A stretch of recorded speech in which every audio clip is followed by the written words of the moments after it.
All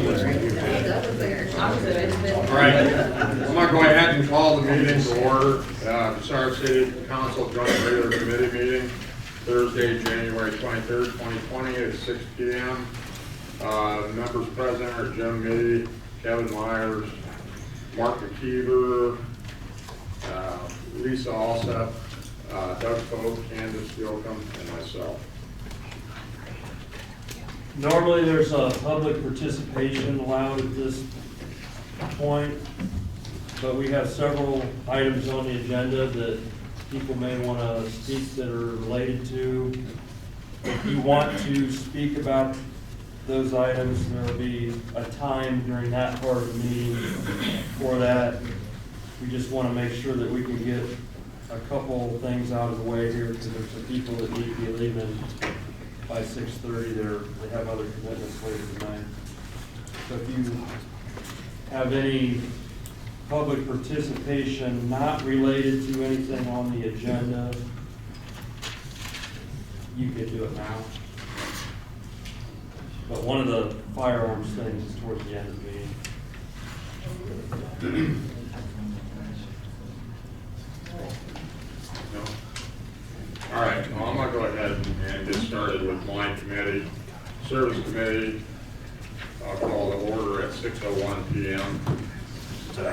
Apparently it'll probably be Jeff Wagner. We're gonna talk about the UV system for wastewater treatment plant, or will that be Mr. Spiegel out there? No, that will be me. Okay. Thank you. We finally have our bid and our paperwork all ready to go for the UV system out of the wastewater treatment plant. We had an estimate in our budget at $200,000, and actually the estimate now is $205,000. But we'd like to, and we don't need to do this as an emergency. It can go through 3 readings, so we got time to do that.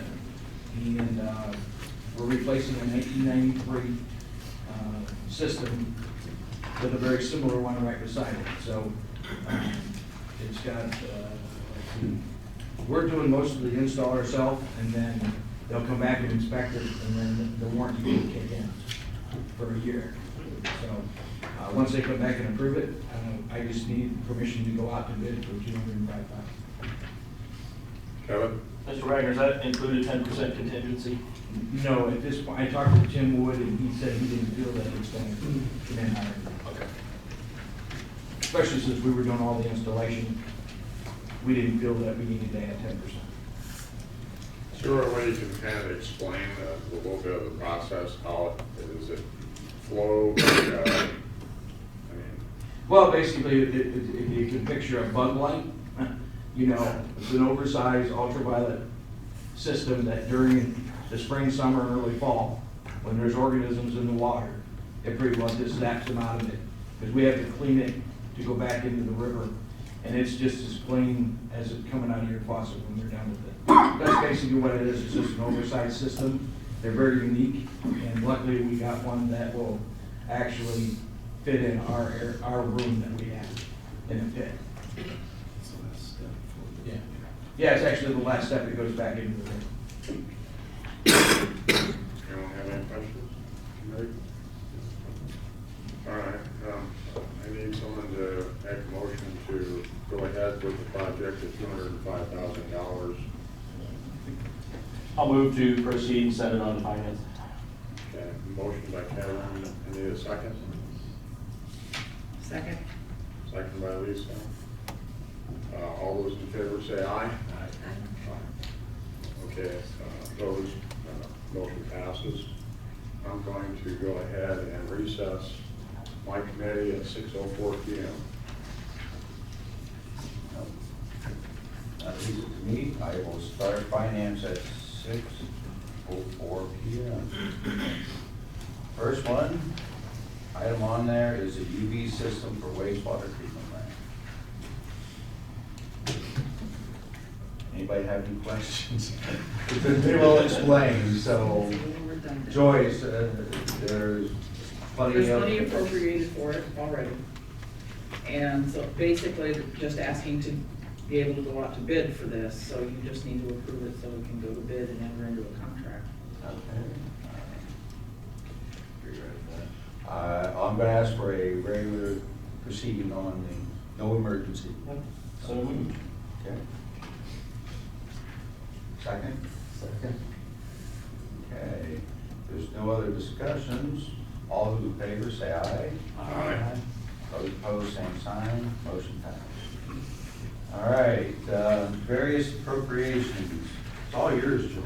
Okay, well, I did add another appropriation here simply because the fire department received a small grant for EMS supplies. And so we need to appropriate that so they can use it. And that's in the general fund, under program 1, security of persons and property. It's for $1,130.96, and the contractual services line item. Okay. Then the other appropriation that I had referred Tuesday evening is $19,000 in the waterworks replacement fund. It's in the category of waterworks distribution capital outlay for $19,000, and that is to cover the change order for demolition of a section of the old water plant that we didn't know was there. And the OWDA loan is maxed out for that part of the project, so we need to cover that ourselves. Okay. Anybody have any questions? Okay, can I entertain a motion? You do not need this as an emergency? I do, anything having to do with money is an I emergency. just double checking. Okay. Anybody would like to entertain a motion? So moved. Do I have a second? Second. Okay. All those in favor say aye. Aye. Opposed, same sign. Motion passed. Next, Joyce, what else do we have? Okay, I had referred authorization to pay a bill without a purchase order. I sort of explained that the other night. This is for the Whetstone and Mansfield Street storm separation problem area where Buckeye Excavating worked on that and put in, you call it a swale, whatever, for storm water emptying down to the river. And I thought it was in OWDA, but it was not, and I neglected to write the PO. So I need authorization to pay Buckeye Excavating for the work that was done in September and October. And then also, it came to our attention, I'll need authorization for another bill. It can be in the same piece of legislation, so it won't cost us extra to do this. But I think I'll turn it over to the service director. He can probably explain it better than me. Well, back in 18, when we started it, we went out and had McFarland's trailer court. We had an individual come in and clean it up, and we had talked to him about setting him on this dumpster, and I would help with a couple loads. Well, for some reason, I didn't know the bill even existed until December, and I got a bill for 34 loads. So I'm still in negotiation with them to find out why they didn't bill the individual they did. So we're still in negotiation, but it came to $8,160 from cleaning up McFarland's. I can't get a hold of her. I tried, and she left a message on her phone. She was driving the truck. So I haven't been able to get a hold of her to verify the amount of loads that is requested. So we're basically stuck with this bill. Pardon? We're basically stuck with the bill. Well, I'm kind of thinking that, but I haven't got a hold of her to talk to her about it. And that would be to the county landfills. Well, to Mons. Yeah, But the gentleman, go ahead. the gentleman who was doing the work was who contracted with Mons? I called him to have it brought, and I would do a couple loads to help him get started. But, yeah, which is 2 to me, Yeah. because that fund, we don't have the money to be paying. Was there any written agreement with him, or is it just verbal, or? I was all verbal. Okay. So,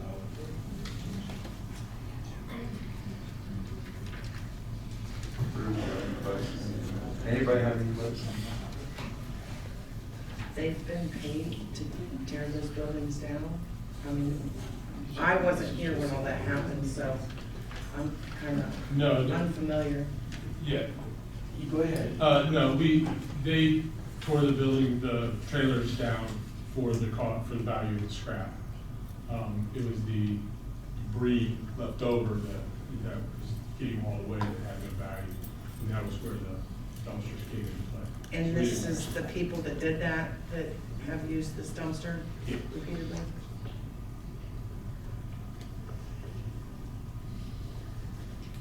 Okay, Mr. Chairman, yes.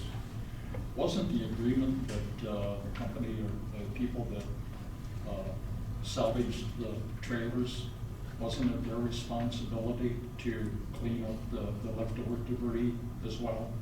Yes, Okay, so can we not go back on them to retrieve this amount of money? yes. But are we gonna be successful at getting it? It's a cost value judgment, you know, how much it's gonna cost us to go after it, but yeah, we can certainly going to be looking into it. I mean, I think he's only had the bill for about a month or so. Well, yeah, I actually just got it in this month. Yeah, so. Is this a company we used previously? Or have we ever used them before? No. No. Okay. No, they had a bid on. No. If I remember right, they were kind of a, Yeah. they weren't even a company. So, And just a little background on that, we paid about $23,000, I believe, total for McFarland's. About 10 of that came back to us in assessments and taxes that were owed to us, taking our actual pay a little bit below that. We sold it for roughly $50,000, and so we were that much to the good. To the good. profit. Yeah. This is, had the bill came sooner, it would have been a bill that could have been paid through CIC, and we wouldn't have to go through any council processes for it, but it didn't. Before that, the money that the property was sold for went to CIC, and then that was returned to the city. So even with that bill, we're still Ahead of the game. good. Yeah. And we have a burden, or we will, as opposed to a Mr. Chairman, Yes. are we requiring a bond when a contractor works on a project like that? Because wouldn't the bond have been able to assess them for any of these expenses we're incurring later? Some projects have a bond. Is that something we might want to look at requiring on all projects? Good. Definitely adds to the cost. I think it's cost that get passed on to us. If I remember correctly, we had trouble getting somebody to do it. It was just basically a gentleman's agreement that Well, we we had- needed someone to clean that mess up, and he stepped forward to help. Yeah, and we have a written agreement with the individual that did the scrapping, if you will, of those trailers. We have a written agreement with them, and those costs are assessed. We do have a written agreement to try to pursue recovery of them, of those funds. Either way, we're still liable, so. Anybody else have any questions? All right, if there's no other questions, we still need to pay the bill. Are we going to pursue trying to collect the money? Yeah, we certainly can. Yeah. There's no reason not to, at least try. So does that have to be part of the motion No, that's, Okay. That's Are these people that's just something I local? do, yeah. Are these people even local? Yeah. He did live on King Road. Yeah. So he's taking a lot of leave. Yeah, some nearby. Okay. All right, with that, can I entertain a motion for appropriating the $8,160 to pay for the Mr. funds Chair. for the use of the equipment? Mr. Chairman? Yes.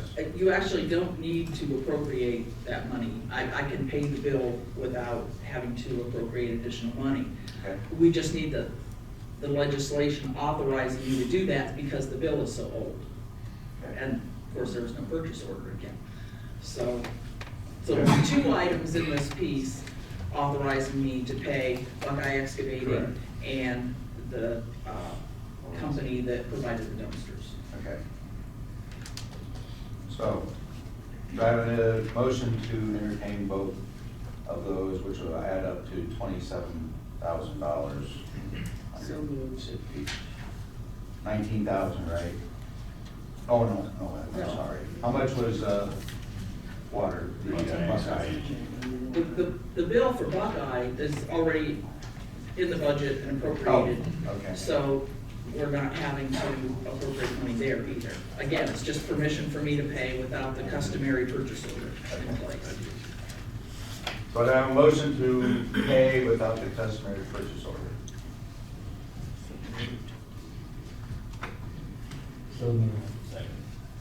Okay, have first and second. If there's no other discussion, all those in favor say aye. Aye. Opposed, same sign. Motion passed. Okay.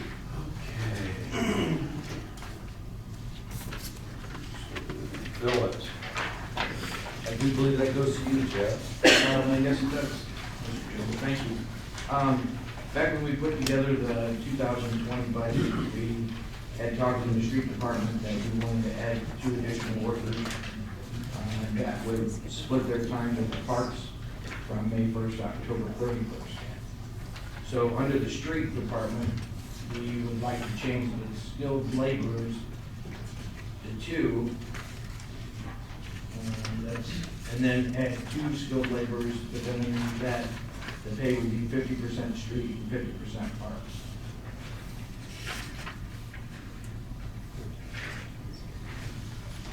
Because I'm gonna go on to the test. So we have, our list is expired. So you're talking about changing G and I, correct?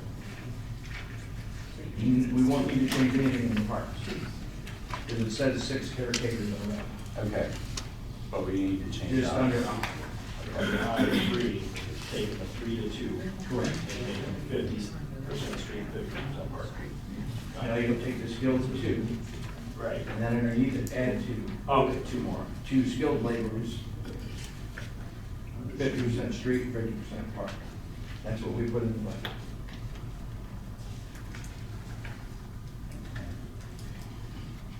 So they go with 4. Correct. Can I go on? Yes, go on. I got a couple more. Okay. Under K in the Waterworks Department, under distribution, I would like to, don't know when we might fill this position, but I'd like to add a foreman in that department. As we are getting more involved with ODNR and regulations, and looking at additional water lines that we've been talking about, I just think here in the near future, I'd like to move someone to a foreman position. And what is the cost of that? I didn't figure the dollar amount. Do you have an idea, Joyce? I'd have to look at the contract to see what the difference is. Are you adding a person? No, we're not gonna add nobody. We would Okay, just so come up it'll with be the like new maybe ad. one of your laborers, or, I mean, Probably 10,000 in a year. Roughly. so which category are you reducing then? If you're putting in a foreman, if you're not adding anybody, or are you just leaving that and just putting a position in and leaving the numbers that are there? I mean, we could go to one equipment operator if you wanted to. I mean, It doesn't really matter to me, I'm just trying to clarify, I'm sorry. I was just gonna add a foreman position. Okay. So you're gonna maintain 7 people with just, But right now, I've only got 4. but I mean, And a service. Yeah, I'm not gonna add anybody else. you're maintaining to 7 once, if we get to that level. Correct. Okay. All right. And the last one I had was under the fire department, under E.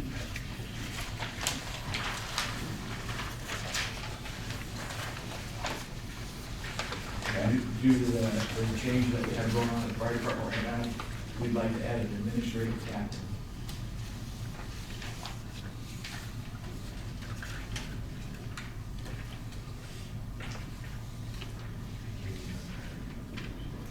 Correct, and we're not hiring anybody to replace him off of platoon. They're just even out our platoons at 4, 4, and 4.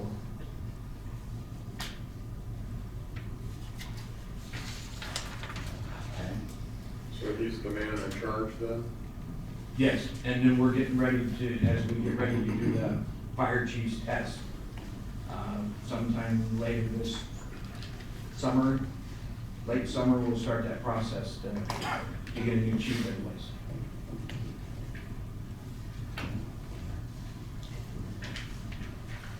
So we're really not gonna be adding any more to the budget except the possible 10,000 for. Well, Well, that would be a different department, and this would be the general fund, probably looking at 6.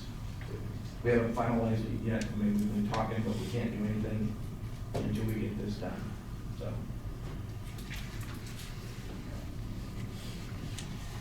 All right. Any questions? I just have a question. I apologize for my blindsided with this. Had you already discussed the option of instead of administrative captain and assistant chief's position? Well, when we've had our conversation, the mayor and the law director, we've had an administrative captain before, and now we just want to kind of put it in the bullet to have that in case something like this happens again. So we didn't really talk about the assistant chief. We were trying to figure out to work with the union on it too. So, and they've had one of those in the past. We're just going longer term this time with it than we had before. So.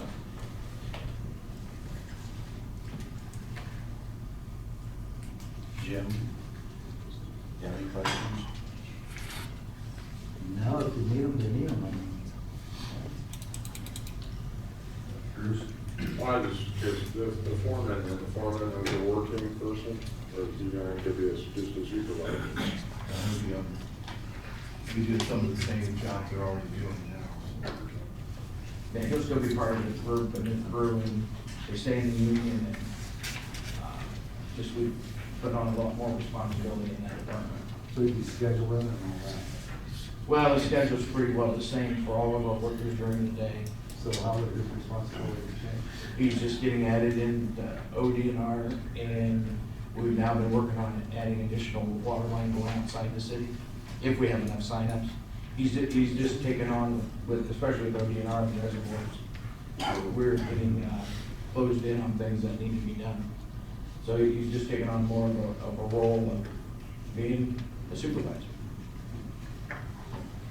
Mr. Chairman? Yes. It'd be similar to what we did when we replaced, we had a water superintendent retire, and as well as a street superintendent. We just bumped some people up into those positions and gave them an increase. They took on more responsibility, but we were able to save a substantial amount of money by not replacing them. So they'll have the responsibility, similar responsibility that those department head supervisors have now. They're just not assuming any more rights than that. I mean, what I'm getting at is they're not signing No. No. I vacation still, and that kind of stuff. no, I still oversee all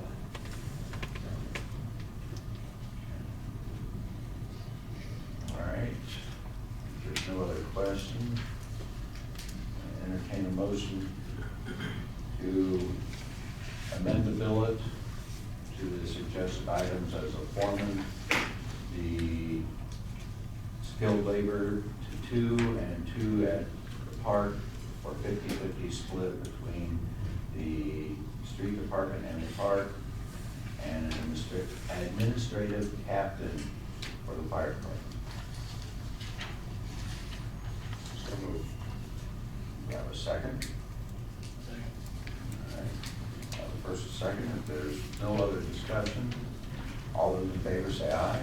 Aye. Those opposed, same sign. Motion passed. Okay, with that, there's no discussion. I will adjourn at 6:25. And start at 6:25. Okay, the rezoning request for 1815, 1825 East Mansfield Street. Okay. Everybody here who needs to be here? As you see here, the motion is to change the zoning.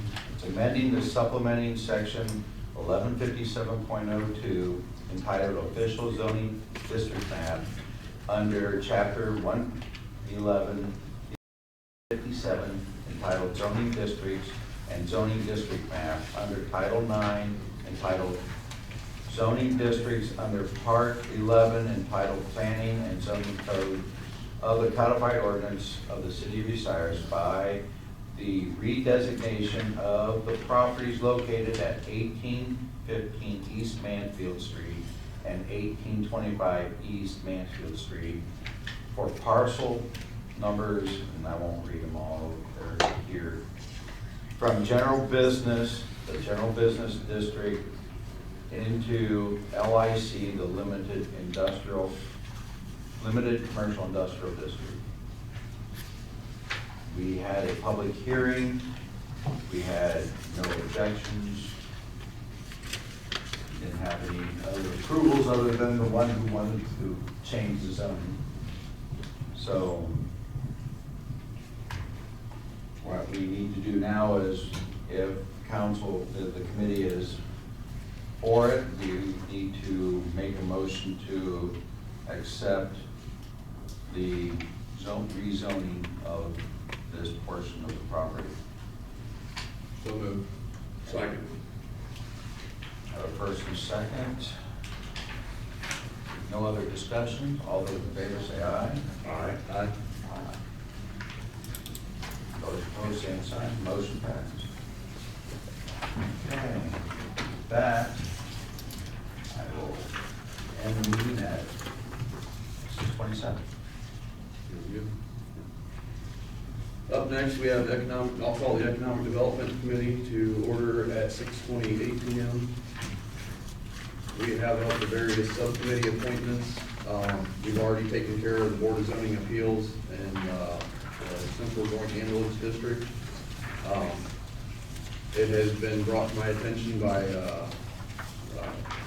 Mr. Bill that we do not have to, it does not have to be a council member that's appointed to the Crawford County General Health District. It just has to be somebody that council appoints, and that's per Kate Seifert from the health department. So Dan Wirebaugh has said that he is willing to stay on and serve on that board if nobody has the interest. I know he has a lot of vested interest in that personally, and he's done that as a council member for a while. So if there are no objections, does anybody else want to do that? I got an objection. That's not really what I said. Oh, okay. I don't want you to waste your time. Okay. Okay. So you don't want to stay on anymore? No, I don't. Okay. I'll just leave it at that. Okay, sorry. Okay, no, I didn't want you to waste your time. Yep. So I guess we do need to find somebody to appoint, and we can do that rather quickly.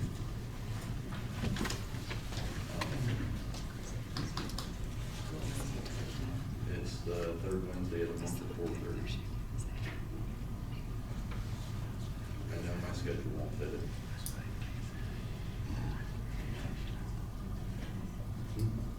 Maybe somebody wants to volunteer. The floor is open right now. I'm Yes. willing to. I'll get look at your calendar. You wanna see my calendar, it's pretty. You looks like we got a candidate right here. Right. You ain't interested? Nothing to say, though. Oh, that's I would love to do it, but I'm just worried when my daughter starts softball and it becomes softball season. I'm already gonna be gone 2 days during that week, and I'm not gonna miss her Tuesday, Wednesday, I'm not gonna miss 3 games in a row. If somebody else would be willing to step up and split it with me, I would be absolutely willing to do that. How long do these meetings go? They're about 2 hours at least. That's Mr. Wireball. Sometimes 2 hours. Yeah. I'd be willing to split it with you. Would you be willing? Most of my time's gonna be summer, like, or just softball season. I'm willing to do it. Can we do that, Todd? Or is that? I believe so, I'll check with Kate, but I think that's okay. So can we tentatively? Okay. Third Wednesday. 1, 2, 3.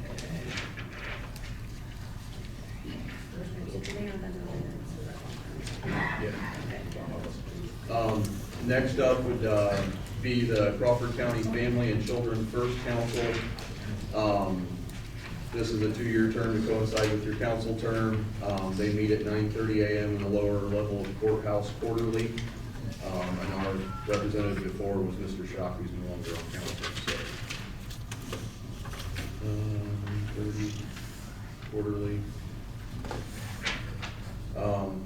I technically should be at work, but I'll go ahead and take that just because I'll take it.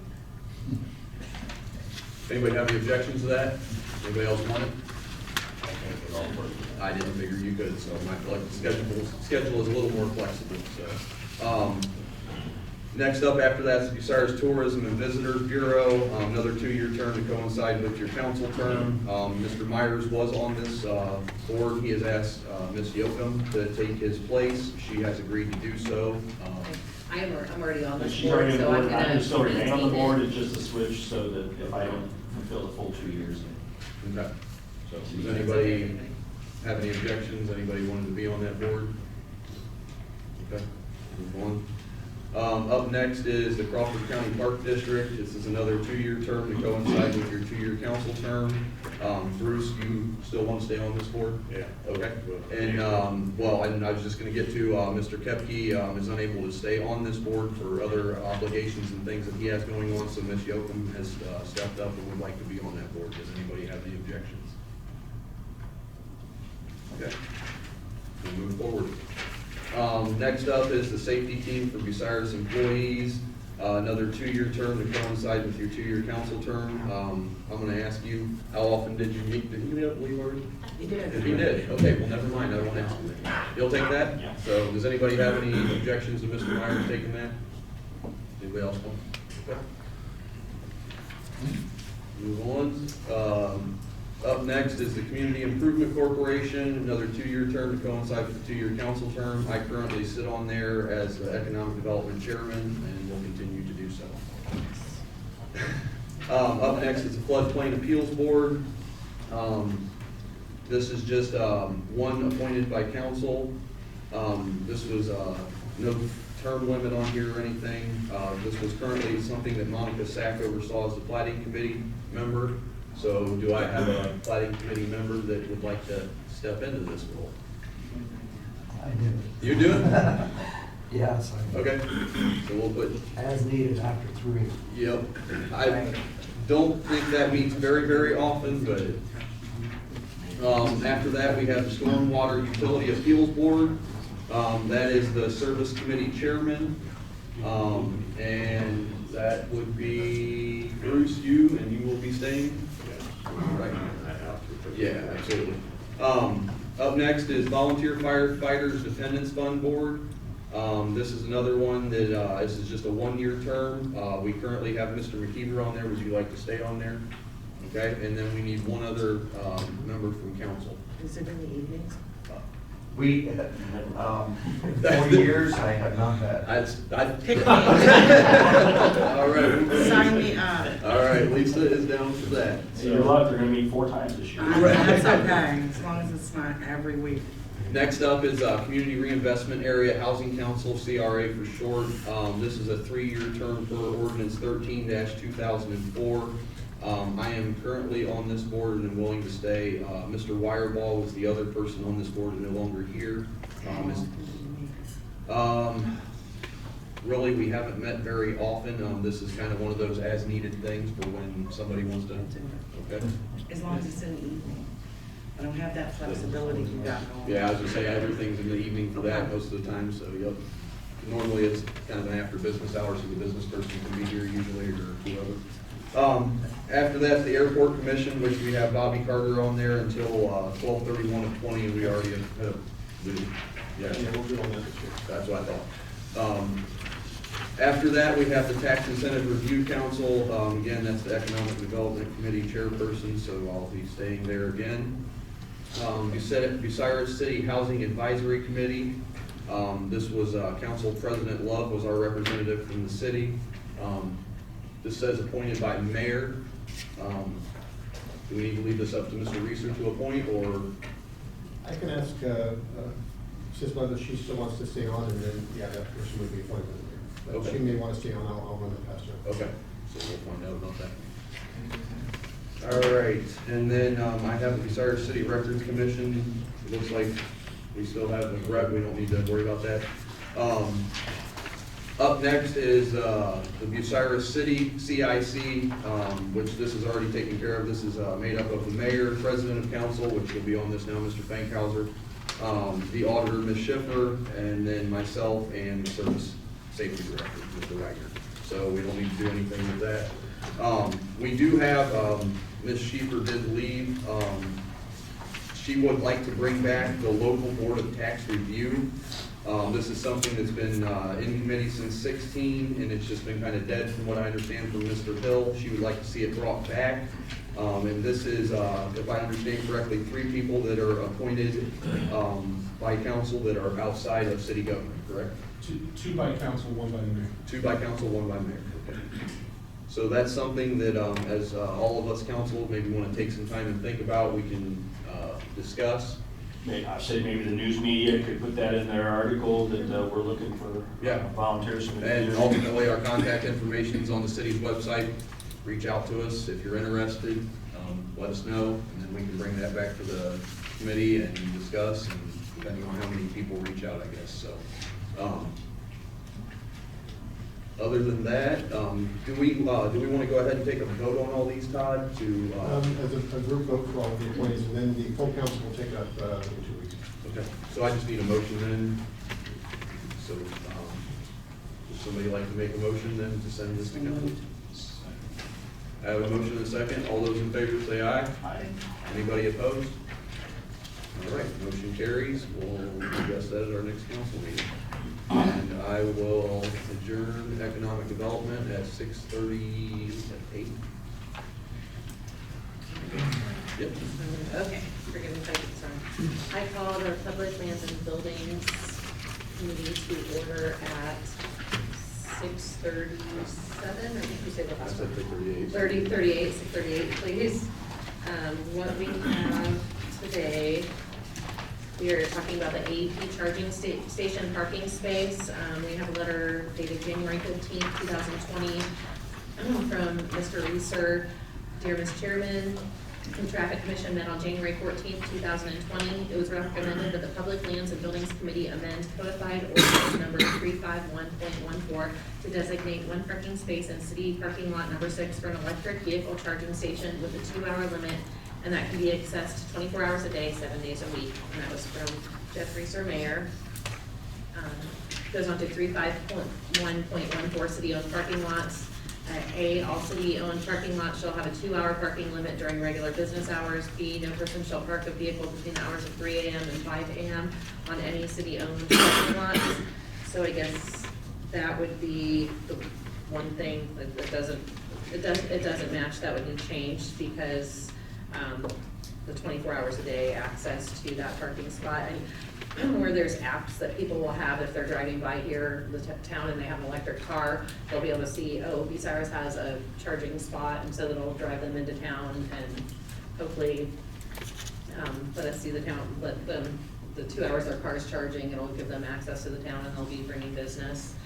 Also, we paid absolutely no money for this, it was a full grant. Do I keep reading through these, Todd, or what? All we need is, yeah. Well, what we would need would be a motion to, we'll add to this parking lot ordinance a designation that there's one space that the city will designate, one space for electric vehicle parking, and that it would be a 2-hour time limit, and available 24 hours a day for electric vehicle parking. So that would be one spot. Yeah, and I would suggest that we do it as that the city may designate a parking space as that, so that should we get a second electric parking spot in the future, we don't have to come back. That it would just simply say the city may designate a spot as an electric charging station spot, and that designation carries with it the 2-hour limit, open 24 Would that hours a be day. just for that parking lot or for just in Yeah, general? that way it would apply to any city lot. Should AEP want to come and give us more charging stations, I'm sure we'll take them. Okay. I'll make your motion. Thank you. I'll second it. Did you have All something those you in wanted favor? to? So you're saying it's any lot, it's just not lot 6? Yeah, I'm suggesting that we have an ordinance that simply says that the city may designate a specific, any spot as an electric charging station spot, and have the rules for it. Like a blanket ordinance on the parking lot? Yeah, so it would apply to any lot, any spot that we would so designate in the future, in case we get another grant or. Future. Yeah, the future. Yeah, because I have one city hall. So, yeah, thank you. Yeah, absolutely. Yeah, I'll make that motion. I second And all those in favor say aye. Aye. Okay, I am going to, that was all I had, so I'm going to adjourn the Public Lands and Buildings Committee meeting at 6:41. Mr. President? Yeah, you can. Thanks, sir.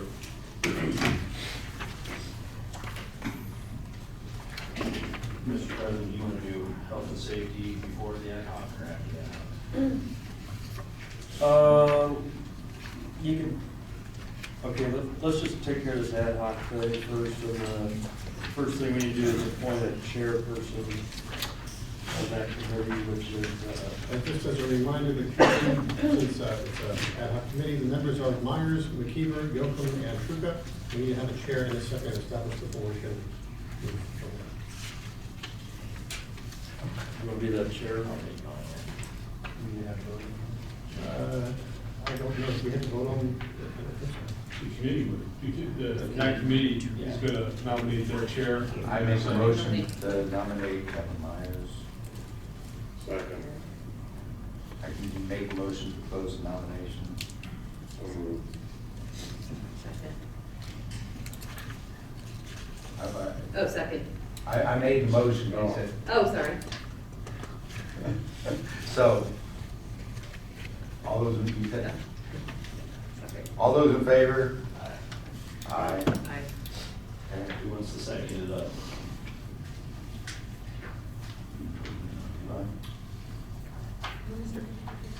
I'll move for Mark McKeever a second. Sure. All those in favor, say aye. Aye. Opposed, same. I guess I'll call the ad hoc committee to order then at 6:43 PM. And what we have is the rules of procedure that we need to establish. It's my understanding we do not need to finish these. that is correct. So I think for two things I'd like to do is in the interest of letting these people get to what they're here for tonight and letting us as a committee, I think we need to sit down and read through, which we've already done. Does anybody have anything that they want to bring up immediately this evening that they either want to change or leave the same?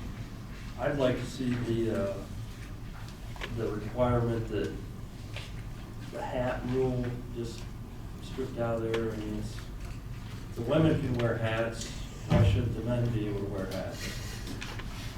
Where's that at? Or is that for visitors or is that for us? It's for visitors.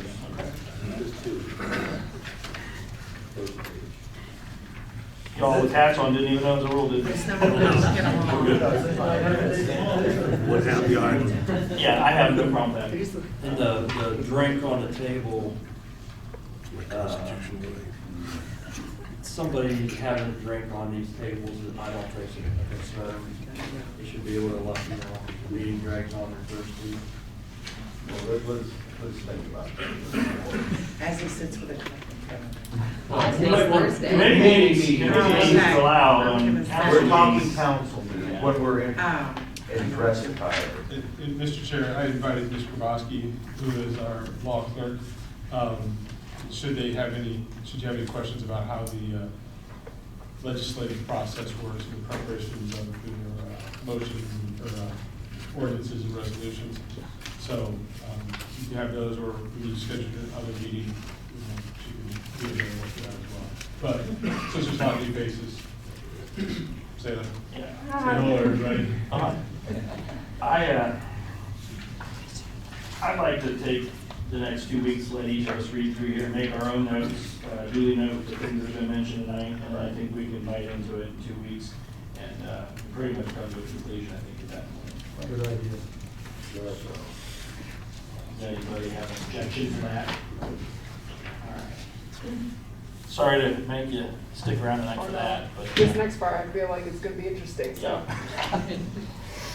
With that, I'm going to close the ad hoc committee at 6:46.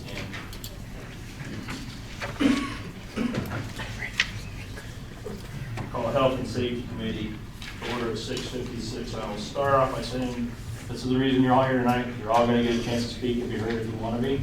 I would like to start with the law director and have him explain why we're discussing this, and then we'll get into public comment. Okay, last year, the state of Ohio passed, amended Ohio Revised Code Section 9.68. That provision prohibited cities from having any laws on the books that affect or prohibit the possession or use of firearms within city limits that are in conflict or otherwise would be in conflict with state law. So what we did, so that went into effect at the end of the year. It does have a provision that if somebody is unduly burdened by one of our ordinances that restrict firearms, they do have a right to sue and recover attorney's fees. So what we did is we went through our code, identified the statutes that we have on the books that had anything to do with firearms.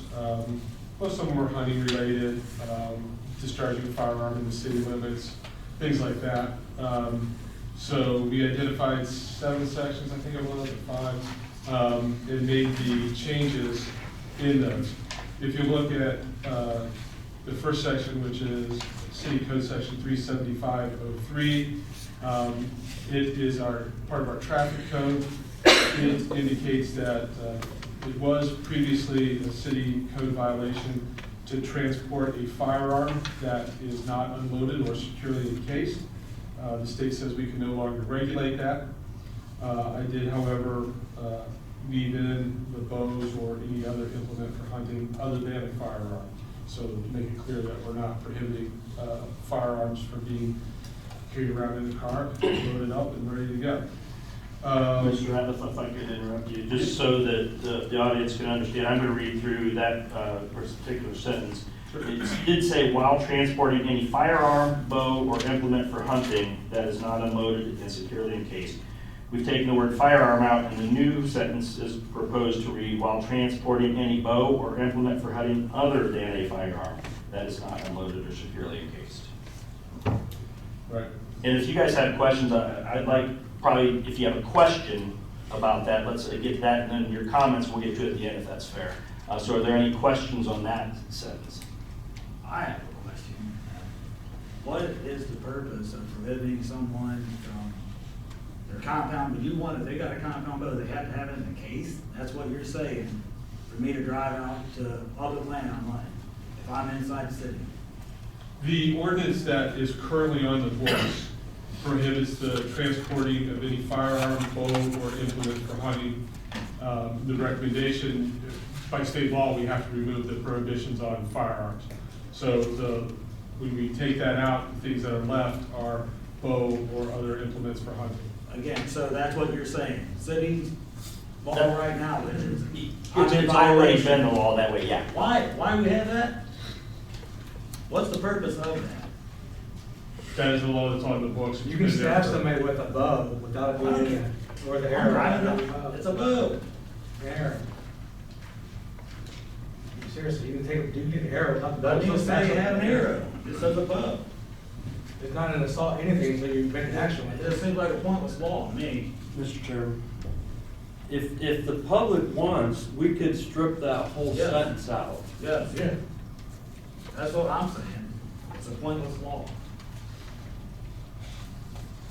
Yeah, it's up to you. I'll ask, do you have an opinion on that as the legal representative? No, the state law only requires that we remove any prohibitions on firearms. So that's what we've done. To the extent you want to change anything else. And if I could also ask the police chief for your opinion on the striking of that entire sentence. Yeah, I have the same question. What's the history on that law? Or ordinance, when was it enacted? Why was it enacted in that manner? That particular paragraph doesn't have a date. The next paragraph is from 1996. Another one was 94, one was 87. So I don't know the date that was enacted. People have good cases. I don't own a bow, so let me ask a couple of you to do. How often is it that somebody that owns a bow actually owns a case? I don't know. For compound bows, yes. I don't know. Because they're big money. I got a crossbow. I throw it in the back of my truck. I don't know. With the quiver on it, with the arrows on it. But not loaded. What's that? But it's not loaded. Well, no, I mean, That's what I'm saying. I wouldn't cock it and put an arrow in and drive around with it. Well, So is your opinion more to remove the encased portion or remove the entire The sentence? whole sentence, to me, it just seems pointless. I don't see what it's trying to enforce. You're making, if I get pulled over driving to Delaware, to public hunting land, I'm violating the law in the city of Bucyrus. You made a criminal out of me by having a pointless law on the books.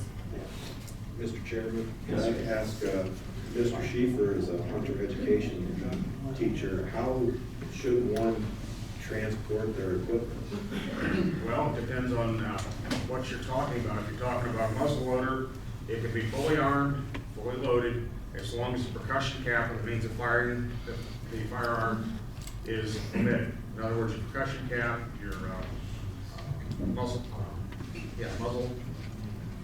cap, whatever, as long as the means of actually setting off that powder charge is absent, that gun under state law is considered unloaded. As far as like a flintlock, if there's no powder in the flash pan on the side, that's a muzzle loader. A rifle, the same thing holds true, it has to be unloaded. Action is open, plain view. Bows, I've never heard much in the way of anybody talking about that, because a bow is not something you can use very well in a confined area, as well as a crossbow. I mean, a crossbow limbs mostly stick out about this far. You take and try to swing out in a window, it's not gonna happen. I mean, you know, we did a routine traffic stop day, we see it as soon as they get trying to pick it up. So as far as a crossbow, my own personal opinion, I leave the arrow out of it. And I also will tell you that on a crossbow, it's not good to leave it cocked, because it does damage the limbs. So common sense would tell you to just take and take the arrow out of it, decock it, lay it in plain sight. Now, I have a case for mine only because of the fact that I don't like mine getting messed up, or if I drop the bow, I really don't want to get mud all over the front seat of my vehicle, okay? But it doesn't say anywhere that it has to be cased, not that I've ever seen. Also, have to ask Detective Keegan if he had any charges filed on this ordinance. I don't recollect any charges filed regarding bows. No. In reference to that, you're trying to strike something, it's a city code, right? Yeah. That you're trying to mess around with. You're still going to be in violation of transporting a weapon in a vehicle under state code. So you can strike the whole city ordinance, just get rid of it, because if you were in violation of having a weapon in a vehicle, and you're transporting it illegally, you still get charged under the state code.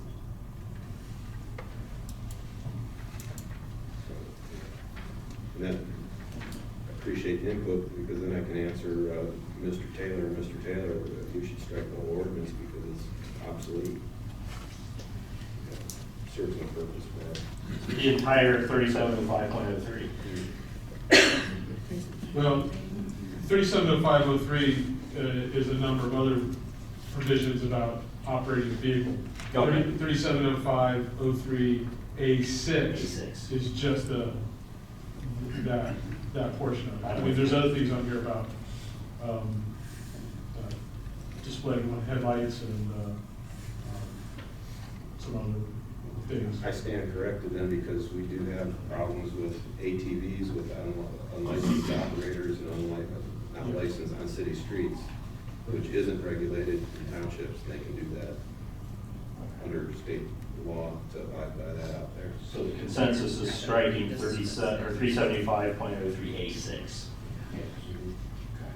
Do we need to move on each one of these separately, or can we do them collectively? I would do it collectively. All right, then I'll, any other questions on that one? I got one. Why does it say the word hunting in there? If I'm on a bow and I'm going to work, I should be able to carry it in my vehicle. I don't have to go. We're removing it.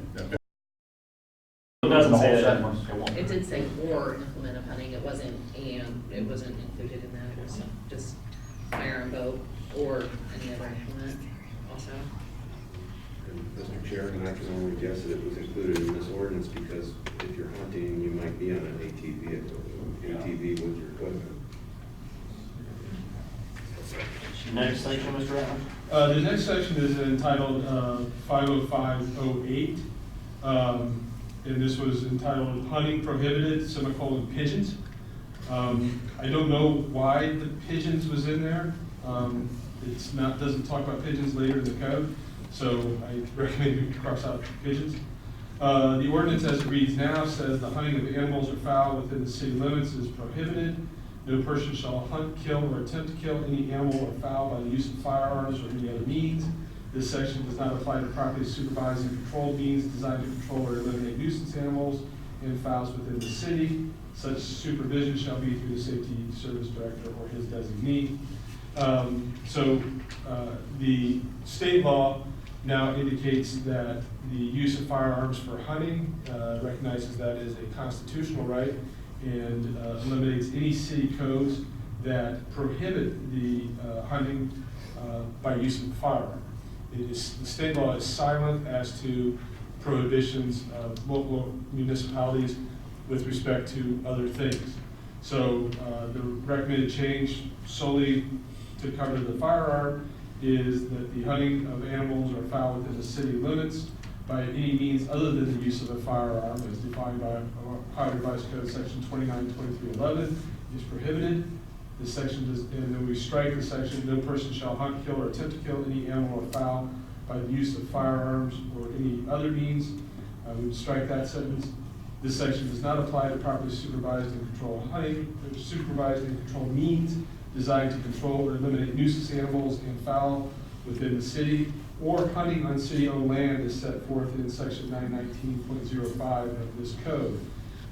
And I added that last sentence on the or hunting on city-owned land as set forth in this code because as this ordinance was written previously, it did somewhat conflict with another ordinance that we have that does permit hunting on certain city-owned lands. We do a lottery for those and duck hunting out of the industrial park.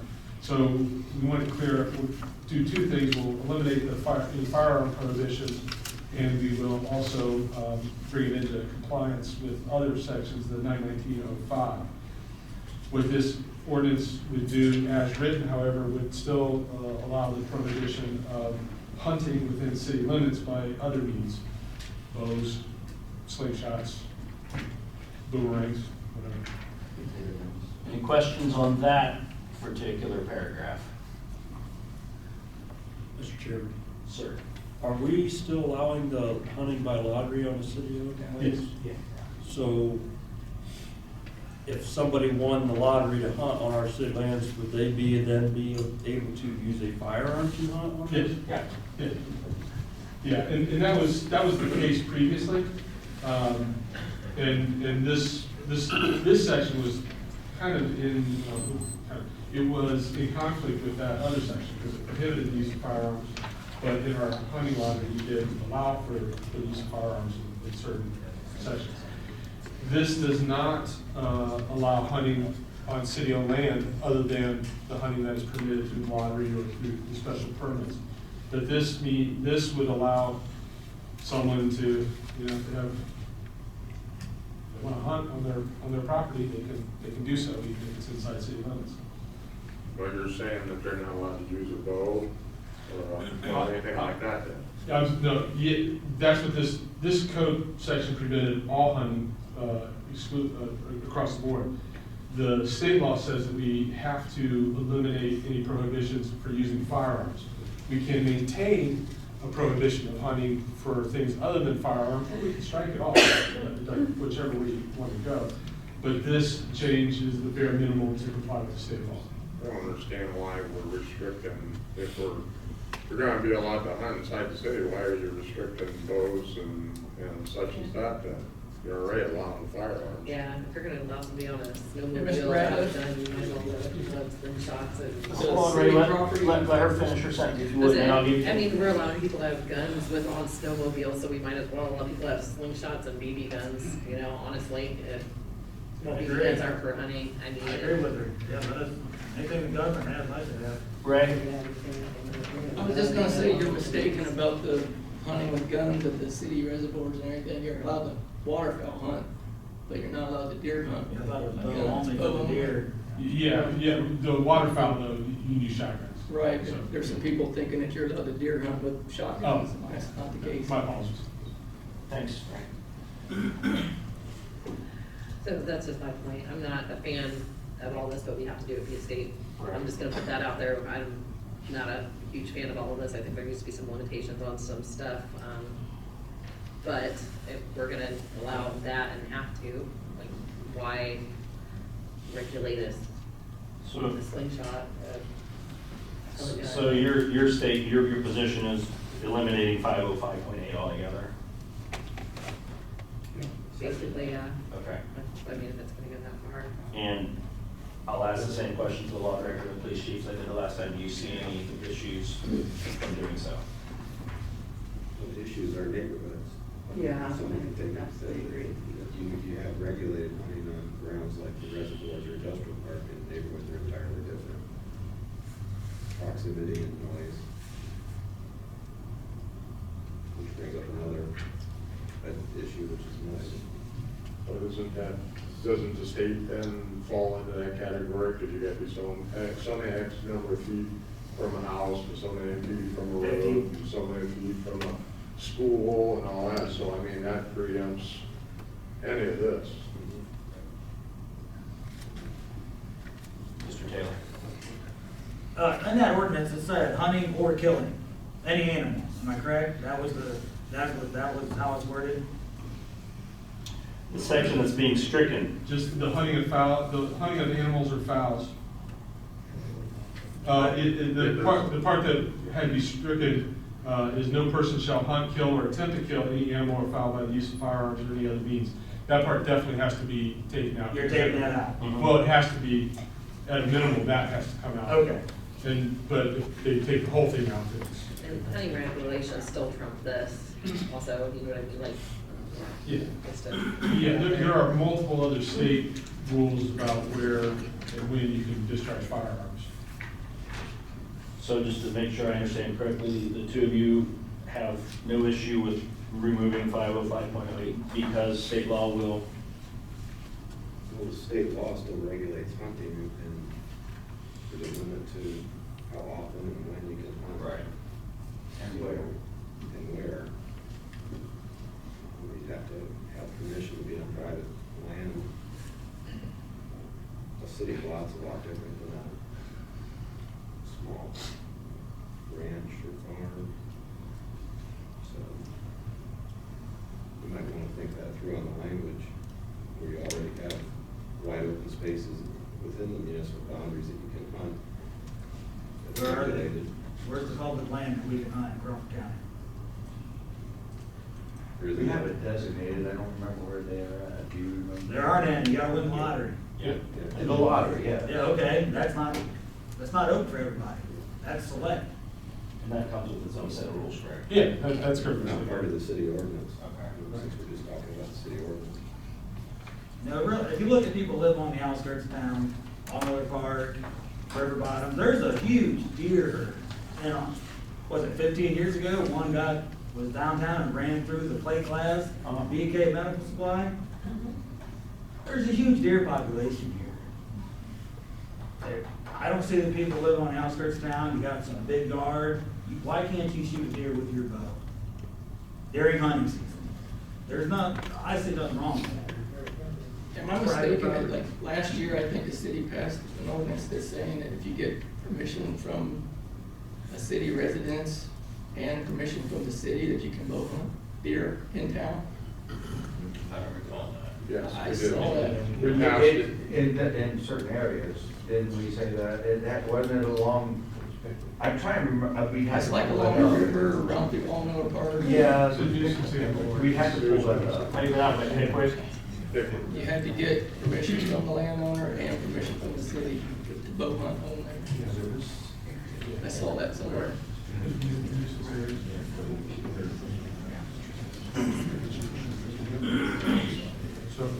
So, Mr. Chair, you want to eliminate 505? Well, that's kind of what I want to get a feel. Chief, you feel that removing that wouldn't cause any undue stress on your department? There might be some issues with the neighborhoods, so. What's your suggestion? Yeah.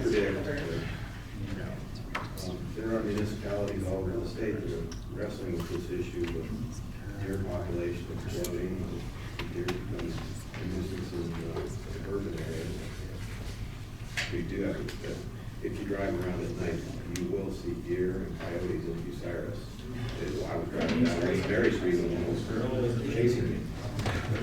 I think you're right. 8 p.m. I'd almost like to keep that this section does not apply to properly supervised and controlled means designed to control or eliminate these animals of value within the city, just because they control, or they can still control that, is that what you're talking about, seeing that section right there? I think the deer population is something council might have another, as an agenda item elsewhere, to figure out what's our deer population, does it need to be called, how would you go about doing that?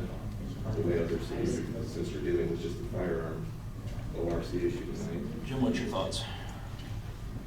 It sounds good. I mean, I live across from high school, I see deer all the time, so just don't hunt at the high school. We're good. Bruce? Well, where I'm at, I see 15, 16 deer a night. Where's your stand on this paragraph? Every shrub and rose bush and you name it, and they eat it to the ground. Where I'm at. So where do you stand on this paragraph? Strike it all or amend it as suggested? The police chief back here is saying maybe we should readdress it as a hunting ordinance versus just a firearm type of matter. So, I don't know, I'm going on his recommendation. Leave this as amended, suggested amended until we can address it elsewhere? Yeah, it's a bigger issue than just the word firearm in this venue right now, because evidently, well, Mr. Meany, on West Perry Street, you see the deer cross from Mansfield Street to the open field around the high school and back every day. And there's a lot of them. And we haven't had, the car deer accidents in Bucyrus have mostly been South Sandusky, Marion Road at the outskirts, or North Sandusky. We haven't had too much problem of them. I can attest to one following my car down West Mary Street, so they're out there. Also Oakwood Center. Southern. And we've had a lot of, so what's the deer population? Is it a problem? To what extent is it a problem? And how to control it? That's something council might want to investigate. What are you saying, Mark? Why don't we just strike this sentence and revisit this? So amend as suggested with the plans to come back and find a solution to the whole thing. Correct. Let's get rid of the firearm right now and come back and discuss. Mr. Adams, next section? Yeah, the next section is 509.07, and this section is titled State of Emergency for Civil Emergencies and Mayoral Powers. And this is a section that has a lot of different things in it that are mayoral powers in case of state of emergency.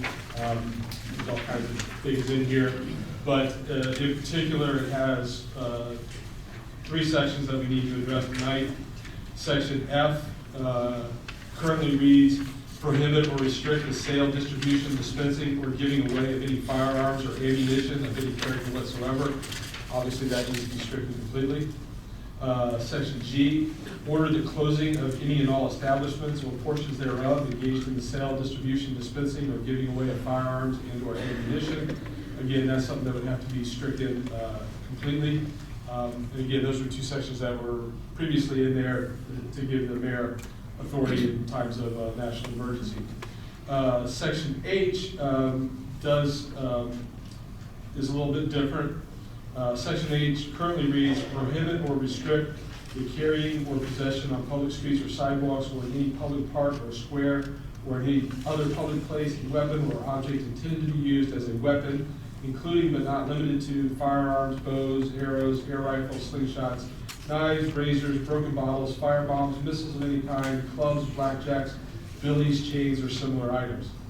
I am suggesting that at a minimum we need to amend this to state that prohibit or restrict the carrying or possession on the public streets or sidewalks or in any public square or any other public place a weapon or object intended to be used as a weapon, and new language, other than a firearm, including but not limited to, and then striking the term firearm there, and then listing all the other potential weapons.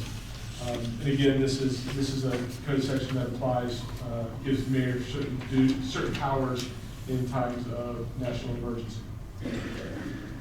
What's the intent of the law? Is it intended to prevent something? If there's some type of a civil emergency. No, I understand that. Okay. But what's the intent of it? To prevent something? Escalation of whatever emergency might be going on.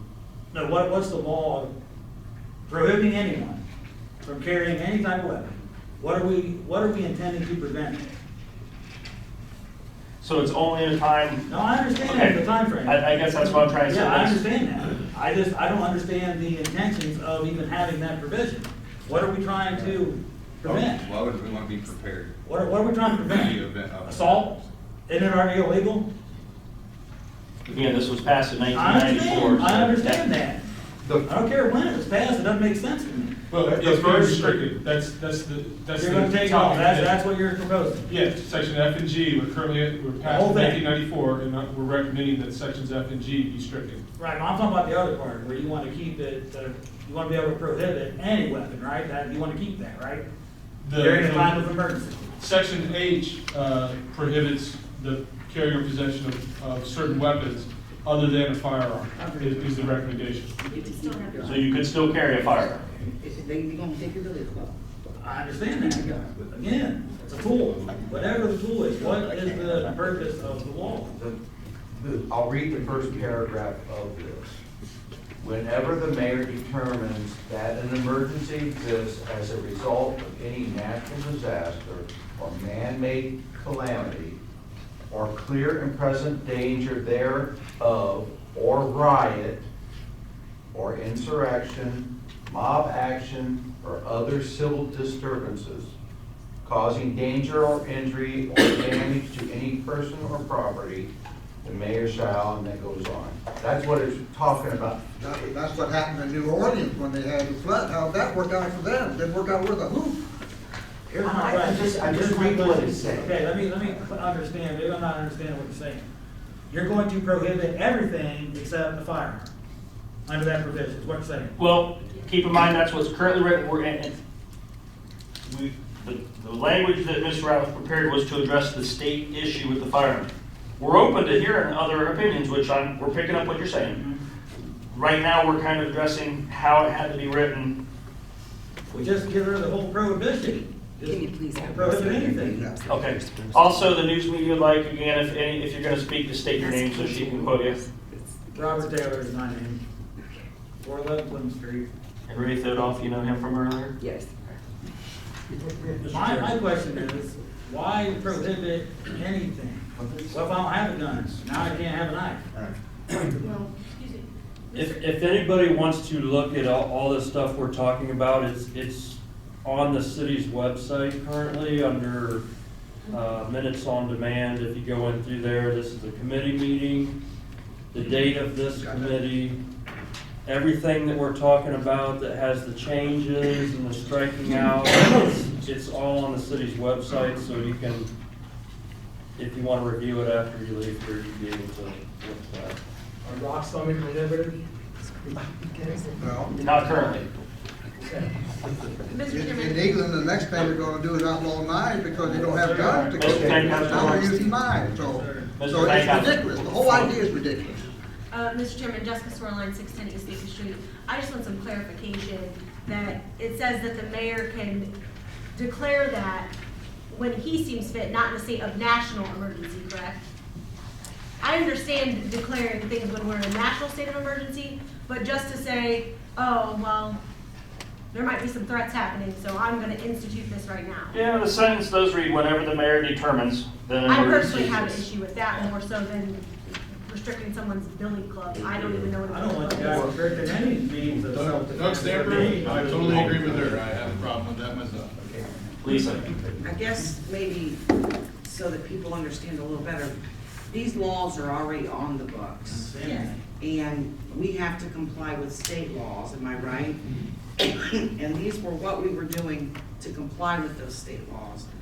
So we're actually taking things out to comply with the state law. For the firearm, For the firearms only. Yeah, That's the, Sorry, didn't interrupt. we're actually having less restrictions on firearms, I guess is what I'm trying to say, than what we had previously. Right.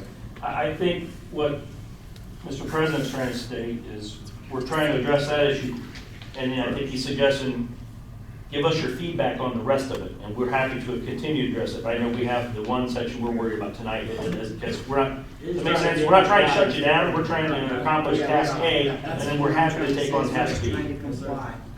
Doug Stamper, we understand that you're addressing what's required by the state, but I think we're asking you to address what the people want.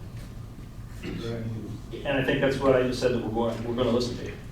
But we need time to also review it, you know, rather than make a change tonight. We're going to make the changes we've already prepared for, and then I want to hear, or we want to hear, what you have to say about the rest, and we're willing to address it and consider it. Mr. Chairman. Okay, this conflicting with state law that we currently are discussing, this went into effect right at the end of last year. And other municipalities around us, like Galleon and Upper Sandusky, they got their stuff all cleared up by the end of the year. We are currently sitting in a liability situation with the city that we need to, because somebody could file a lawsuit potentially tomorrow if we don't clear this up sooner than later. So, other than coming and speaking with us here, I encourage all of our phone numbers and emails are available. Let us know what you think. We do want to hear it. Okay, but we'll continue to address your concerns and questions tonight. So for committee members, your opinions on this one, as prepared this evening, and then go back and look at it in the future? Yes, please. Okay. Mr. Ratliff, next section. Okay, the next section is section 54901. That is discharging firearms, pellet guns, BB guns, or other weapons. Currently, it prohibits, as it indicates, all those things. No person shall discharge any firearm, pellet gun, or BB gun of whatever kind, air gun, spring gun, sling gun, crossbow, or arrow from a bow within the city, except those that are legally authorized to do so by the laws of the state, and except regularly organized gun clubs and commercial indoor archery ranges where shooting will be on the grounds or in buildings provided for that purpose as set forth by standards in the industry. Obviously, we would recommend, the state law demands that we remove firearm. That would be the bare minimum there. Section B, whoever violates the section by the discharge of the firearm of whatsoever kind within the city is guilty of a 4th-degree misdemeanor for the first offense and a 3rd-degree misdemeanor for any subsequent offense. Again, we would have to remove the discharge of the firearm of any kind, we have to review that section. It does then, in section C, whoever violates this section by discharging a pellet gun or BB gun of whatsoever kind, as distinguished from a firearm that would be surplusage at that time, since you're not, and recommend taking that out. A slingshot, crossbow, or arrow from a bow is guilty of a minor misdemeanor. Would the title also not need to take the word firearm out? Ed's gonna have to say just pellet guns and BB guns. Yeah, we would. Just leaving pellet guns, BB guns, or other weapons? Yes. Okay. So removing the word firearm, essentially is what that's doing. Yeah, just, again, it's taking firearm out of here as needed, and the entire section B really should come out. All paragraph B? Yeah, all of B. Because it only pertains to that. Yeah, but it's just that. And then it's a minor misdemeanor for the pellet gun. I will say, contrary to most of the other sections so far in here, we have had several BB and pellet gun shootings in the city in the last few years. That does happen from time to I time. didn't even know it was illegal. No, well, we've had people shooting people. I know. We had an accident Teenage at our house boy. one time, J.J. Taylor, and my 14-year-old shot my 4-year-old that had a BB gun accidentally. It happens. Yeah, we've had some that weren't accidents, though. Mr. Chairman, Yes. if you take the word other weapons out of the title, wouldn't that other weapon also refer to a firearm then? When you actually have to take that out of there? Or worded other weapons other than a firearm? Other weapons. Yeah, you can clarify weapons or weapons other than a firearm. Samurai sword, that's another. Well, discharge. A pair of nunchucks and a couple pair of sides. Okay, so we're looking at striking the word firearm and removing paragraph B. Right. Okay. And in C, removing the firearm reference there as well. Right. All right, next section? Next section is, I think it's the last one, is section 919.05. These are the city rules on hunting. And really this is just kind of clarifying some language that's in here. There's not really, because this is on city land, as the owner of the land, we do have the rights to control, just like any owner of land has the right to control what goes on in their land. So there are some changes in here. The mayor's office for the city of Bucyrus shall issue hunting permits, clarifying that by adding for all hunting on city-owned land. It's the only place we have the authority to do so. A hunter shall be required to obtain a valid hunting permit for the state of Ohio, sign and present to the mayor's office, and acknowledge that she has received instructions on safety requirements with the reservoir for pedestrian walkers, and carry upon his or her person a properly dated written hunting permit from the mayor's office while hunting. A, B, C sections just refer to some restrictions on when and where. Section D, deer hunting by bow and arrow or crossbow is permitted on city-owned land. I'm striking out or within city limits because that conflicts with the earlier section. Provided a person first applies for, receives, and carries upon his or her person properly dated written permit, therefore, from the Service Safety Director's office, any individual applying for a deer hunting permit must at the time of the application be able to provide proof of the necessity to hunt the deer, such as damage to lands or property, proof of a valid Ohio hunting license, proof of eligibility to claim a deer during the current hunting season, or a valid nuisance deer permit from the Ohio Department of Wildlife, along with the schedule of the dates and times of the expected hunting will take place, with written permission from the property owner. So essentially, we're adding a couple of words. In the beginning there, he added for all hunting on city-owned land. Added the word hunting to written permit. Added the word written to written permission from the property owner, so no longer verbal permission, and taking out the phrase or within city limits to the deer hunting and bow hunting. Right, so we're just clarifying that the hunting restrictions that the city does have, this also applies to camping as well, but those restrictions remain specific to city-owned land. Any questions from the public on that section? Jacob Taylor, you said that sitting on property, you guys have the right to say what goes on in that property regardless of the law, correct?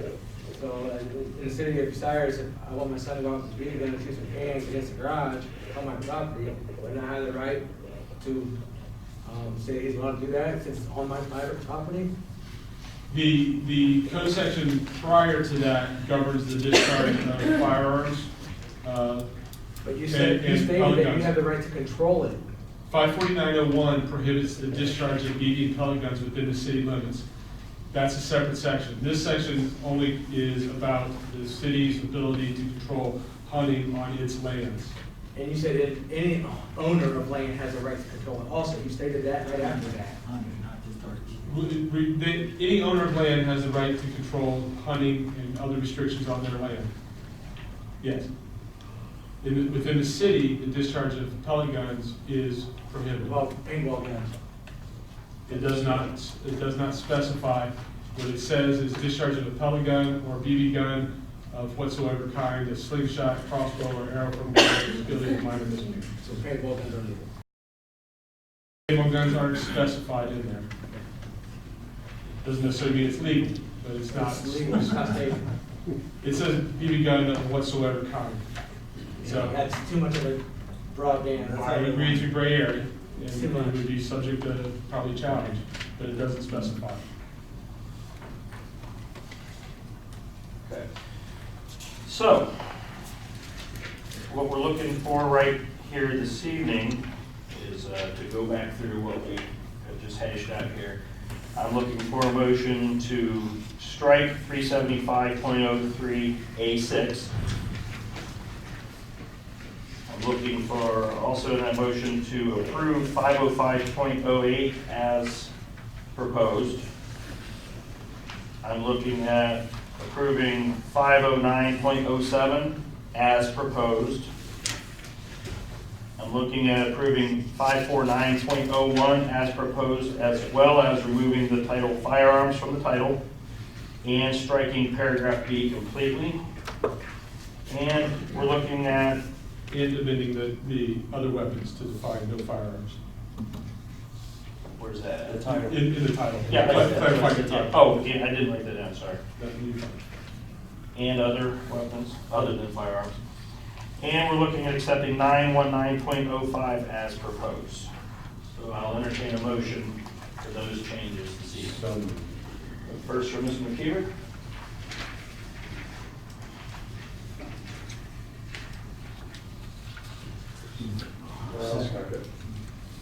He beat you to it. Second from Mr. Meek. All in favor, say aye. Aye. Opposed, the same. Okay, that motion will carry and go on to full council. With that, I've got two things to say to the general public, three things. Thanks for being here tonight. We appreciate Mr. Stricker, no offense. Sometimes he's the only one here, and it's kind of nice to see some friends gathered around him. Reach out to us, let us know what you think on, you've got our email addresses, our phone numbers are all on the city website. If you don't know who your representative, if you live, the four people that sit on the other side of the room are your ward representatives. Lisa lives up in the far northwest corner of town, Ward 1. Doug is the southwest side, Ward 3. Bruce, you're Ward 1, you're Ward 4, Lisa, I'm sorry. So Ward 4 is Lisa. Candy is Ward 2, and Bruce, you're Ward 1. Yeah, anything on the east side of Sandusky Street, from the northern limits all the way down to Warren Street, is my section of town. And the three of us are at large, so in all technicality, everybody that lives in the city has 4 council people that they can reach out to. You can reach out to any of us. They have the ability also, when they send an email, that if they aren't sure who their council person is, they can actually send one email to everybody. Yeah. I mean, and that way you know you had to get it right. You know, I mean. I guess the next biggest thing is to say, I think all of you need to come back though. I mean, everybody should come back again on Thursday, 2 weeks from today. Tuesday, well, Tuesday, but The next committee meeting. Yeah. next committee meeting. So for those of you that are here Tuesday night, our Tuesday night council meetings are where we pass a lot of the legislation. these Thursday night meetings, the committee meetings, is where we have the ability to have a lot more, you know, back and forth with you, where you can ask questions. I mean, you do have a time during the Tuesday meetings that you can give your opinions, but really the Thursday meetings are when we have the ability to go back and forth with you, answer questions, and help us understand you, and you understand us. So. Does anybody else have anything else that they'd like to say regarding Health and Safety Committee meeting this evening? If so, I'm going to ask at this time that you step up. Yeah, just ask if you step up to the podium and state your name and address and go on. All right, my name's Mike Schieffer, and I live at 5067 State Route 4 north of town. I'm running for county commissioner, and just wanted to introduce myself. Most of you at the city council already know me. Lifetime member of the National Rifle Association. Got a member of the Police Auxiliary for 28.5 years. Worked with the car show and done other projects for the city of Bucyrus. But make no mistake, I'm not just for the city of Bucyrus. We have Gallion, we have Crestline, we have New Washington. Those people all deserve equal representation. And just like when I see this tonight, it makes me feel really good, because people are getting out, they're starting to pay attention to what's going on in their government. It's about time, because I can tell you right now, we don't have all the answers. And a lot of times we don't even have all the questions yet. So each and every person here has an equal responsibility to make this county a better place to live. And isn't that what we all want? So that's what I'm going to say. That's all I'm going to say about myself, because it's a short story. A lot of people know me. People that don't know me, that's okay too. I know we're going to have a discussion here in a few minutes about sanctuary city for gun owners. Okay? First thing I told you, I was a life member of the National Rifle Association. Okay. The sanctuary city can be a good thing. It can also be a bad thing. Now you're sitting there going, well, how can it be both? Well, the one thing is to show support that, yeah, we want to take and be noted as a sanctuary city can be a good thing. But also, it can be a bad thing, because all of a sudden you're drawing attention to yourself, and maybe we don't need to yet. I mean, it's kind of like taking a pair of red bloomers and hanging in front of a bull and see whether he's going to charge. Myself, I don't think we need that yet. Someday, maybe it'll come down to that. But as far as the city of Bucyrus being pro-gun, I'm going to tell you something. I think each one of you had a flyer handed out. The city of Bucyrus has been offering for the last couple of years concealed carry courses. Now, because of the way things are these days, we don't put it out as a concealed carry course. What it is a safe gun handling course. And believe me, you get a lot of that. I mean, the first two rules that I take and tell everybody in my class is, first rule, don't shoot the instructor. Rule number 2 is, please pay attention to rule number 1. Okay? But the thing of it is, people that don't know anything about guns are scared of guns. People that do know things about guns, no, they're not afraid of them. And as far as the city of Bucyrus, I can tell you right now, I know the police department, like I said, 28.5 years hanging around with these guys. I'll tell you right now, you've never seen a better bunch of patriots in your entire lives. Every one of them, I'm quite sure, will not only go the distance to take and worry about saving one of your lives if something happens, but they'll believe in gun rights too. There's not one of them that's anti-gun in the department. And the chief right now has asked me over the last couple of years to do concealed carry or safe gun handling courses. That should tell you right there how the city of Bucyrus feels about gun owners and gun owners' rights. And I'll tell you something, that makes a mighty fun place to live, because you don't have to worry about who's going to take and stab you in the back, or who wants to take your firearms away. There's some of those rules in the book were old, and it was a different time. I don't need to tell you what we had for the last 8 years. I worked at a place called Vance Outdoors in Columbus. As soon as a certain president got in down there, I started working 20 hours a week overtime when I was on salary, because I couldn't get out of the place. And I will tell you right now that we had a couple weekends where we sold $1.5 million worth of guns in the 2 stores. $1.5 million worth. Now, does that tell you something? Now all of a sudden, I can tell you right now, gun sales have dropped way off. You know why? People don't feel threatened anymore. And like I say, the idea of a sanctuary city, I think in Chicago, in Los Angeles, New York City, a few other places we can all think of, Washington, D.C., I think it'd be high time those people stood up and said enough, no more. Okay? But for right now, let's not draw attention to ourselves. Let's just know that when things happen, we got a city council here that will respond and will take care of that for us. Okay? I think we've got a good city council. We've had in the last few years, really good representation. So what we need to do is just keep that in mind, but not draw attention to ourselves, not yet. I mean, it will come. I guarantee you, as sure as Carter makes little liver pills, it'll come. But it ain't here yet. So I would just remind you guys that right now, have faith in your politicians on a local level. I'm not going to say some of the ones in Washington D.C. like by the name of Schiff or a few others. No one trusts them across the street with a quarter perched on their nose. But the people around here, they're all good people who made wise choices. They don't get no better than that. So that's all I got to say. I mean, if you have any questions, you can ask Dave after the course. We're going to actually do a course next Monday and Tuesday, 5:30 to 8:30. Okay, the state requires 6 hours and 2 hours of range shots. Now, when you do that, you get a chance to see the police range downstairs, and you get a chance to take and get your firearms, still carry it. So I recommend anybody that hasn't got it, has got time, read the thing and go for it. So, you gentlemen have a great evening, ladies, and Thank you, I think I'm going to shut up. It's time to get me out of here. Thank you. Any other public participation this evening? I would like to add to what he said. Step to the podium and state your name, please, and address. My name is Ray Fankhauser, 1120 Hillcrest Drive. I would like to add to what he said. During the 20th century, governments killed 60 million people. I'm not afraid of guns, I'm afraid of governments. Yes, sir, amen. Amen.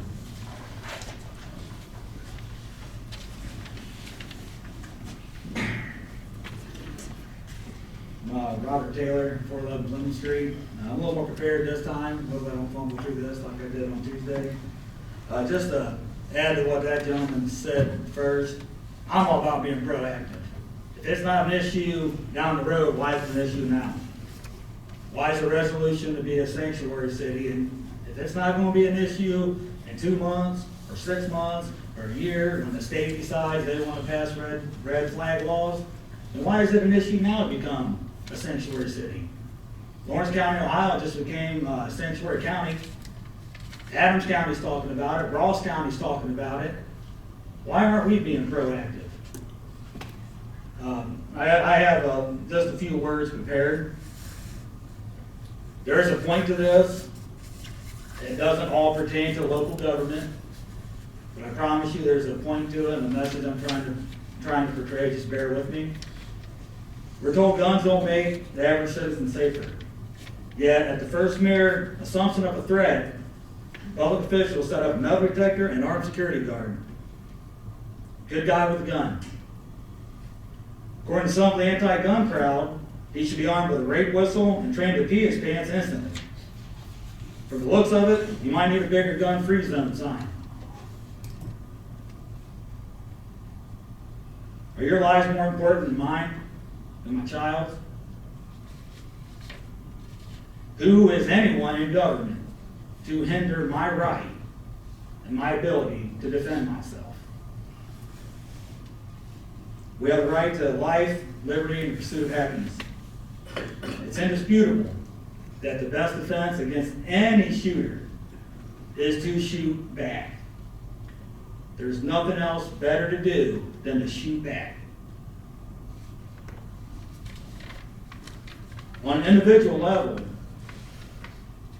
you are directly responsible for your well-being and your safety. I'm the first line of defense for my life. On a political level, you folks are the first line of defense from tyranny and infringement of my God-given rights. We're not asking you to enact new laws opening up avenues for unregulated weapon sales or free-for-all weapons carry. That's not what we're asking. We're demanding that you protect our rights on a local level from state and federal infringement and unconstitutional laws.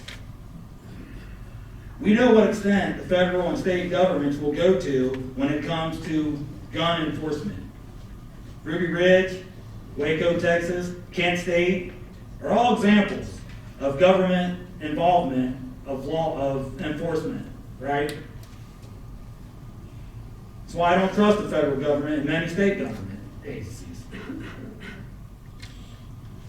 I know the extent that my oath that I took in August of 1995, I know where it ends as far as my commitment to defending the Constitution.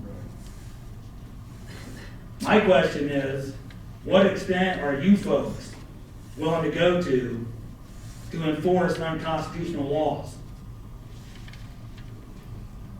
Are you honestly willing to deal with the consequences of such actions of enforcing unconstitutional laws? Many people on a national level, local level, they complain about corruption and unfairness from our government on every level. And it's not saying it's rampant, I don't know, but there is some level of corruption in a lot of government on every level, everywhere. If government is so corrupt, why would anyone want more government? Right. We're told cops are murdering people on one hand, and yet we have people calling for cops and government to be the only people with arms. We talk about the opioid crisis, mental health. There's a root cause to that. It's big government and big pharmaceutical companies. Yet we look to the government, the people that caused the problem, to fix the problem. I pay local taxes. I don't want my money paid local law enforcement, who many I am friends with, a lot of Marines on the force. I don't want local law enforcement my money paying those guys to engage in unconstitutional infringement laws inside the city I live in. And that's really all I have to say. Give a shout to Jen for editing this for me. Made me sound a lot smarter than I am. And Trump 2020. Thanks, Mr. Taylor.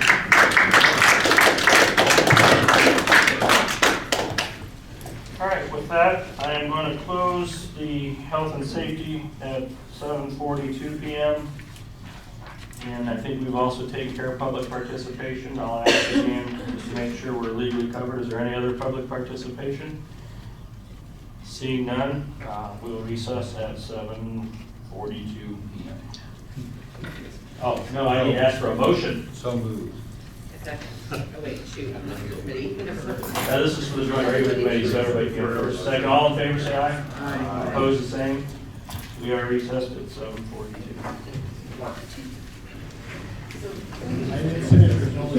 I'm not leaving.